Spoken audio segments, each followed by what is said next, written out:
नमस्कार, आप देख रहे हैं बिहार उज्जवल न्यूज। मैं चेतन थिरानी। आइए देखते हैं आज की ताजा खबरें। इसको लेकर हम आगे बढ़ सकते हैं क्या?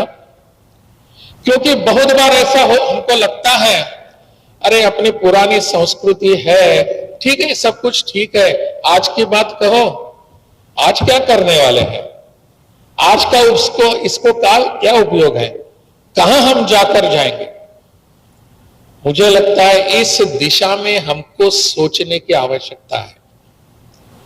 हमारे गुरु जो होते हैं और हमारे शिष्य हैं, आज की परिभाषा में चाहे उसको हम टीचर कहें, प्रोफेसर कहें और दूसरे को हम स्टूडेंट कहें, पता नहीं ये दोनों शब्द पर्याप्त मात्रा में इन विषयों का वर्णन करते हैं या नहीं, परंतु सामान्य भाषा में, साधारण भाषा में हम इसको, ये हमारे टीचर हैं, ये हमारे स्टूडेंट्स हैं।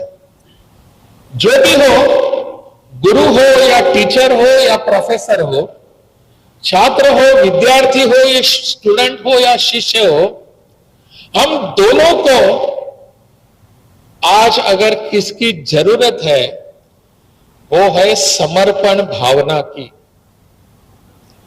समर्पण चाहिए मेरा। काम करते समय अगर मैं समर्पित भावना से पढ़ाता नहीं, अध्ययन करता नहीं, अध्यापन नहीं करता, अध्ययन नहीं अध्यापन, तो मेरी उस परंपरा का और आज के मेरे इस तकनीक का कुछ संबंध नहीं है। मैं अध्यापक बनने योग्य नहीं हूं। समर्पित भावना से वहां जाकर मैं विद्यार्थियों के सामने खड़ा रहकर जब पढ़ाता हूं, तब जाकर लगता है कि मेरे मन में इस पूरे समाज के बारे में कुछ बात है, कुछ कृतज्ञता है, कुछ विशेष बात है। इसलिए हमारे अध्यापकों के लिए समर्पण भावना की आवश्यकता है। वैसे ही हमारे छात्र जो आते हैं, शिष्य जो आते हैं या विद्यार्थी आते हैं, उनके मन में भी समर्पण भावना की आवश्यकता है। केवल वो आते हैं, सीखते हैं, पुस्तक जो है, पुस्तक में जो कुछ लिखा हुआ है बस पढ़ना जरूरी है भी, ऐसा भी नहीं समझते।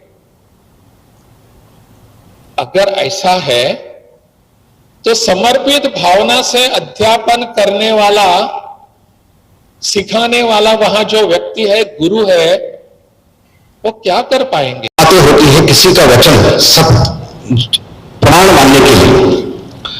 वक्त्र श्रोत्र प्रसक्तीनाम यदाप्ति अनुकूलता, बहुत महत्वपूर्ण विचार है, हमारे शास्त्रों में किया गया है। किसी का वचन प्रमाण मानना, गुरु का वचन प्रमाण मानने के लिए हमारे वचन, आजकल हम कहते हैं कि कौन सुनता है हमें, कौन सुनता है? यदि कौन सुनता है ऐसा भाव हमारे मन में आ रहा है तो हम ही उसके लिए कारण है, ये कारण नहीं। हम ही, मैं खुद उसके लिए कारण हूं, ना कि जो सुनने वाला है वो सुनने के लिए तैयार है, लेकिन वो सुनने जैसा मैं नहीं कर रहा हूं, इसलिए सुन नहीं रहा। तो इसलिए सुनने के लिए क्या करना होगा? हमारे शास्त्रों में विचार कर लिया तो बच्चे यदि सुनते हैं तो केवल श्रवण मात्र नहीं होता है, वो देखते भी हैं। जब देखते हैं, देखकर सुनते हैं, विचार करते हुए सुनते हैं। ऐसा नहीं होता है कि केवल हमारे जो शब्द बोला तो सत्यम वद, सत्य बोलो, उससे कुछ नहीं होने वाला है। वो देखता रहता है कि सत्य बोल रहा है कि नहीं बोल रहा है।